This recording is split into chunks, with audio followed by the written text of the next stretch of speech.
एक समय की पर्याय में कुल कितना माल है, इसके ऊपर कुछ विशेष बातें बताते हैं। कहने को तो एक समय की पर्याय है, लेकिन उसमें जो माल है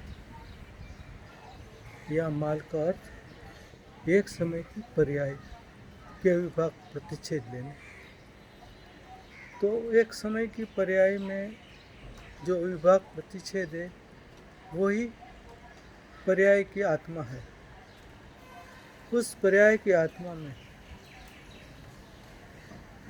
कुल अविभाग प्रतिच्छेदों की कुल संख्या कितनी है, उसके ऊपर विचार करते हैं। यहाँ पर हम ज्ञान पर्याय की मुख्यता से बात करेंगे कि जो ज्ञान पर्याय है एक समय की, उसमें भी जो निगोद की ज्ञान पर्याय है, जो हमारी आपके ज्ञान पर्याय है, जो केवल ज्ञान की ज्ञान पर्याय है, और जो सम्यक दृष्टि धर्मात्मा है उसकी जो ज्ञान पर्याय है,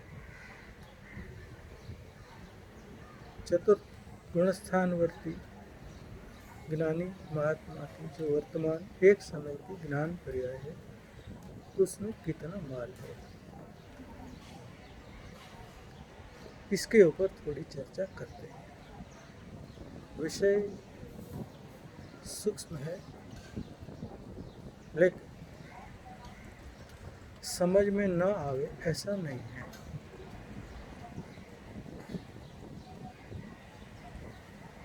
जो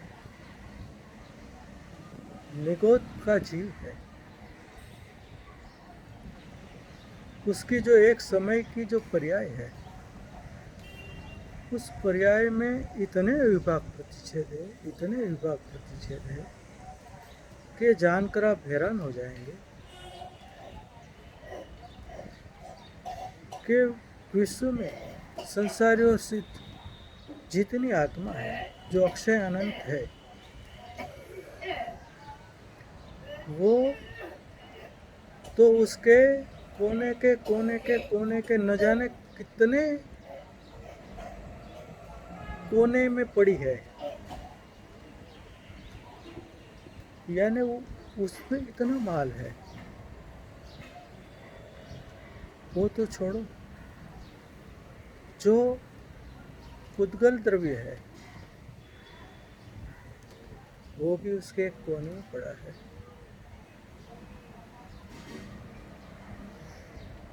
जो तीन काल के समय है वो भी उसके कोने में पड़ा है, और जो संपूर्ण आकाश द्रव्य है उसके जो प्रदेश है, वो अक्षयानंद जो प्रदेश है वो भी उसके कोने में पड़ा है।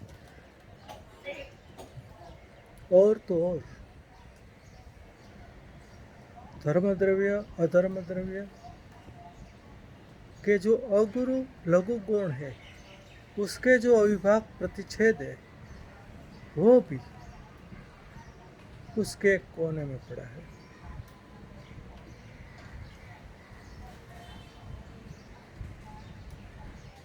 आप विचार करें कि आखिर में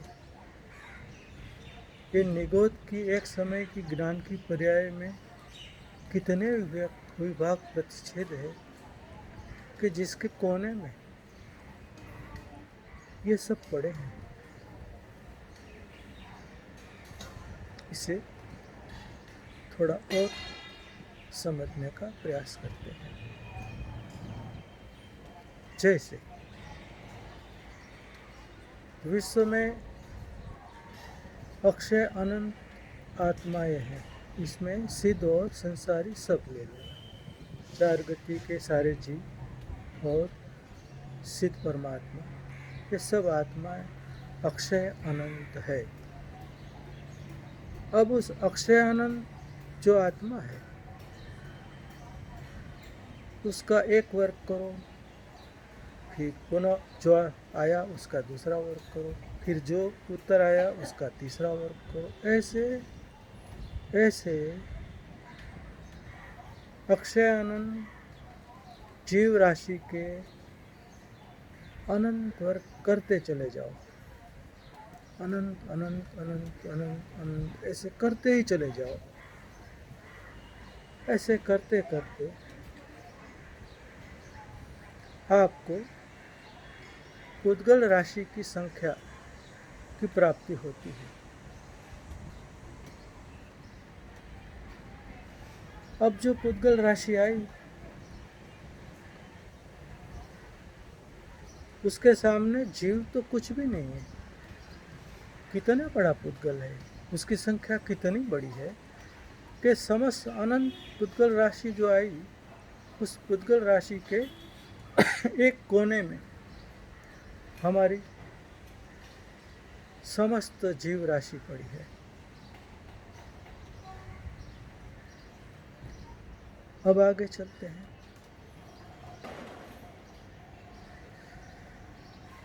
पुद्गल के अनंत वर्ग आके चले, जैसे जीव के चले। अक्षय अनंत पुद्गल जिसके कोने में, कोने के कोने में, कोने के कोने में, कोने के कोने में, कोने के अनंत कोने में हमारा जीव द्रव्य समस्त पड़ा है। उस पुद्गल राशि को ऐसे ही अनंत वर्ग करते चले जाओ, अनंत वर्ग करते चले जाओ, अनंत वर्ग करते चले जाओ। ऐसे अनंत बार अनंत वर्ग करते चले जाओ, तब जाके तीन काल के समयों की संख्या आती है। पुद्गल के अनंत वर्ग, अनंत वर्ग, अनंत वर्ग, अनंत वर्ग, ऐसे अनंत अनंत अनंत अनंत अनंत वर्ग करते ही चले जाओ, तब जाके तीन काल के समयों की संख्या आती है। अब विचार करो, तीन काल के जो समय है उसके कोने में, उसके अनंत के कोने में समस्त पुद्गल राशि पड़ी है, और पुद्गल राशि के अनंत कोने में समस्त जीव राशि पड़ी है। इसमें हमारी एक जीव द्रव्य कहाँ पड़ा है? जरा विचार कर। अब जो तीन काल के समय आए उसके ऐसे ही अनंत वर्ग करते चले जाओ, अनंत वर्ग करते चले जाओ, अनंत वर्ग करते चले जाओ। ऐसे अनंत अनंत अनंत वर्ग जब आप जाते हो, तब जाके जो हमारा आकाश द्रव्य है उसके श्रेणी आकाश के प्रदेशों की संख्या आती है, पूरे आकाश द्रव्य की नहीं। यहाँ पर आकाश द्रव्य की लंबाई है, ऊंचाई और चौड़ाई नहीं। विचार करो, एक श्रेणी आकाश में इतने प्रदेश है कि उसके कोने में हम कहाँ हैं? विचार करें। यहाँ बताना तो है, अभी हमारी मंजिल थोड़ी दूर है। जब श्रेणी आकाश के प्रदेशों की जो अक्षय अनंत संख्या हमारे ज्ञान में आई, हमारी समझ में आई, हमारी पकड़ में आई, उसका एक वर्ग करने पर प्रतरा आकाश की प्रदेशों की संख्या आती है। इस प्रतरा आकाश में ऊंचाई और चौड़ाई नहीं लेना। अब प्रतरा आकाश के ऐसे अनंत वर्ग करते चले जाओ, अनंत वर्ग करते चले जाओ, अनंत वर्ग करते चले जाओ। ऐसे जब आपकी यात्रा आगे अनंत अनंत अनंत अनंत अनंत तक चलती है, तब जाके धर्म द्रव्य और अधर्म द्रव्य के अगुरु लघु गुण के अविभाग प्रतिच्छेदों की संख्या आती है। अब विचार करें कि इसमें पुद्गल कौन से कोने में पड़ा है, अक्षयानंद जीव द्रव्य कौन से कोने में पड़ा है और हम कौन से कोने में पड़ा है। तो ये धर्म द्रव्य अधर्म द्रव्य के अविभाग प्रतिच्छेदों की संख्या आई। उसके भी ऐसे ही अनंत वर्ग करते चले जाओ। अगुरु लघु गुण जो धर्म अधर्म द्रव्य के आए उसके अनंत अनंत अनंत वर्ग करते चले जाओ, अनंत वर्ग करते चले जाओ, अनंत वर्ग करते चले जाओ।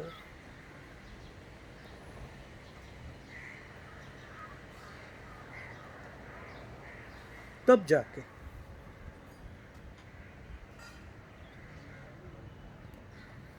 जो निगोद का ज्ञान का जो उगाड़ है,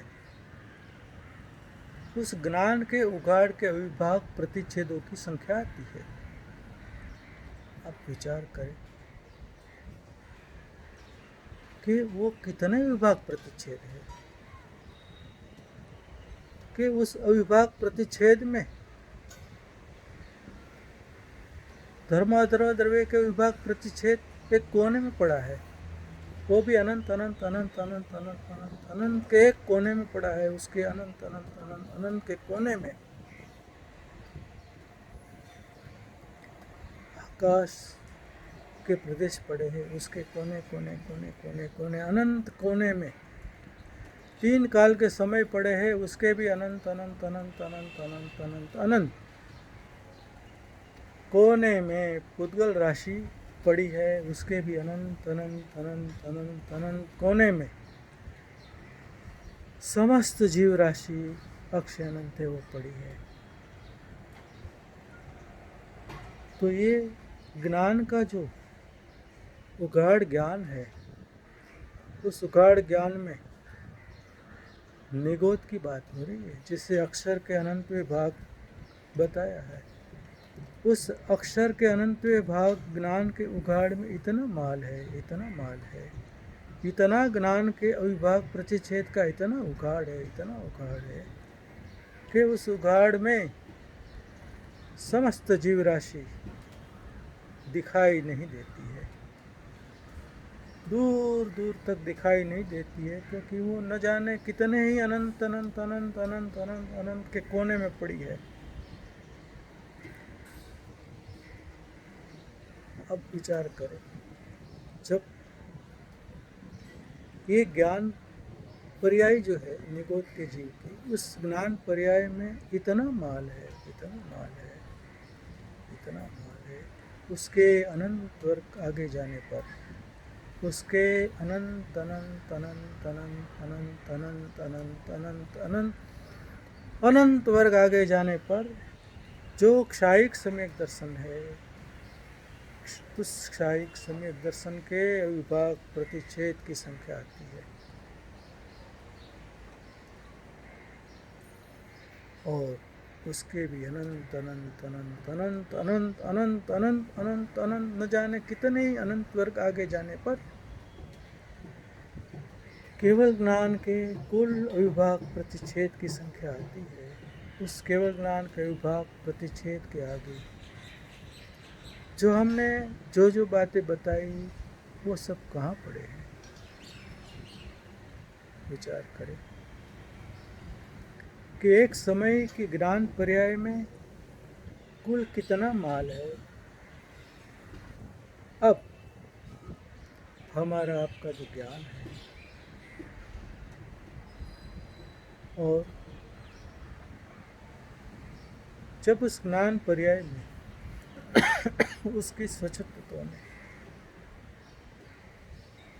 जब एक रूप ध्रुव नायक परमात्मा प्रकट हो जाता है, उस ज्ञान पर्याय में एक रूप ध्रुव नायक परमात्मा प्रकट हो जाता है, व्यक्त हो जाता है, उसका आविर्भाव हो जाता है, उस ज्ञान की स्वच्छत दशा में हमारा एक रूप ध्रुव त्रिकाली विनायक परमात्मा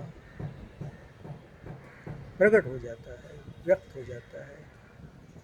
कहते हैं उस एक रूप ध्रुव विनायक जो है उसके कोने में केवल ज्ञान पड़ा है।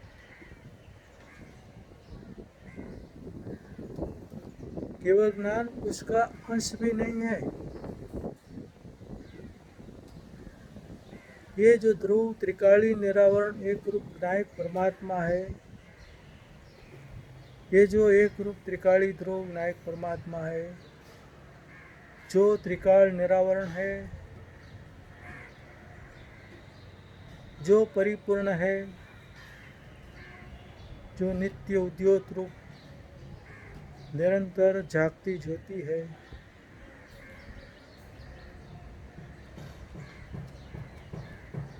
जो ऐसा घन पिंड है जिसमें उत्पाद वे कुछ भी नहीं है, लेकिन उसमें जो जानना हो रहा है बिना उत्पाद वे का, उस जानन में अथवा कहो उस संपूर्ण विनायक में वो इतना माल है, उसमें इतना माल है, उसमें इतना माल है कि केवल ज्ञान उसके अनंत अनंत अनंत अनंत अनंत अनंत अनंत के न जाने कितने ही अनंत आप ले लो, वो उसके आगे एक अंश बराबर भी नहीं है। ऐसा ज्ञायक परमात्मा जब समय दृष्टि धर्मात्मा के ज्ञान में प्रकट हो जाता है, उस ज्ञान पर्याय की अविभाग प्रतिच्छेद की क्या बात करें, क्योंकि जिस अविभाग प्रतिच्छेद में पूरा ज्ञायक प्रकट हो गया, पूरा ध्रुव ज्ञायक प्रत्यक्ष हो गया, व्यक्त हो गया, आविर्भाव हो गया, तो भाई ये ज्ञायक के आगे केवल ज्ञान की कुछ नहीं है, कुछ भी नहीं है। इससे ज्ञायक परमात्मा जिस धर्मात्मा के ज्ञान में आविर्भूत हो जाता है, प्रकट हो जाता है, व्यक्त हो जाता है, जिस ज्ञान के पर्याय में त्रिलोकीनाथ भगवान आत्मा दर्शन दे देता है, उस समय की निर्विकल्प शुद्धोपयोग ज्ञान दशा के अविभाग प्रतिच्छेद की क्या बात करें, उसमें कितना माल है उसकी क्या बात करें, क्योंकि उसमें भगवान पधारे हैं, उसमें भगवान प्रकट हुए हैं, उसमें भगवान दर्शन दे रहा है और ये पर्याय दर्शन ले रही है। भगवान उसमें दर्शन दे रहा है और पर्याय दर्शन ले रही है। वहाँ पर ये भगवान है और मैं दर्शन कर रहा हूँ, ये दर्शन दे रहा है, ऐसा कोई विकल्प तक नहीं है। ऐसे निर्विकल्प सदुपयोग में कितना माल है, कितना माल है। कहते हैं वो तो जिस ज्ञानी परमात्मा को, ज्ञानी धर्मात्मा को ऐसा त्रिकाली निरावरण एक रूप सिद्ध विनायक जिसके ज्ञान में प्रकट हो गया है, वो ही जाने। ऐसे अनंत महिमावंत हमारा ध्रुव परमात्मा है, अपरिणामी परमात्मा है, निष्क्रिय परमात्मा है, निरावरण परमात्मा है, जिसकी अनंत महिमा आए बिना, जिसकी अनंत महिमा आए बिना मिथ्यात्व का मल गलता नहीं है, समाप्त नहीं होता है। मुझे गुरुदेव श्री ने उसका जो बखान किया है, उसका जो गुण गाए हैं, उसके जो गीत गाए हैं, वो अद्भुत से अद्भुत है। उसकी अनंत महिमा हम सबको आवे। ऐसी मंगल भावना के साथ मैं अपनी बात को पूरी करता हूँ। आगे और भी विशेष बातें हैं इस विषय में जो बताऊँगा।